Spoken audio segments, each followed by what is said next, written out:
पोलिसांचे डीबी पथकाला अधिकारी पी एस त्यांच्या टीमला काल अशी माहिती मिळाली होती की अंबड शहरामध्ये काही इसम 500 रुपयाच्या बनावट नोटा घेऊन खरेदी विक्रीसाठी येणार आहेत अशी माहिती मिळाली होती।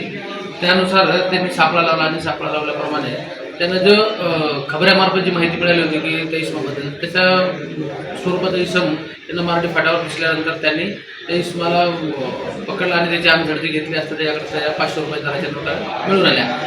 त्याला त्या नोटाबद्दल अधिक चौकशी केली असता त्यांनी एका दुसऱ्या माणसाचे नाव सांगितले।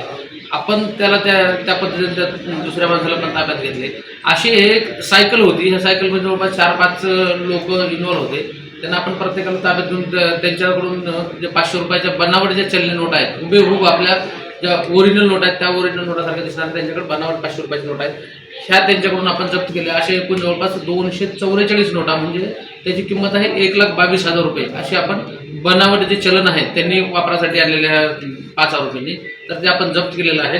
आणि त्यांनी सतत चुकीचे कृत्य केल्यामुळे पोलीस ठाणे गुन्हा रजिस्टर नंबर 65/26 कलम 179/180-3/5 भारतीय न्याय संहिता 2023 प्रमाणे आपण गुन्हा दाखल केला असून त्यात एकूण 5 आरोपींना आपण अटक केलेली आहे। त्यामध्ये एक अल्पवयीन आहे, विधी संघर्षग्रस्त बालक आहे आणि 4 मेजर आहेत। तर आपण 4 यांना मान्य न्यायालयासमोर आज हजर केला असता मान्य न्यायालयाने त्यांना 3 दिवसाचा PCR भेटलेला आहे।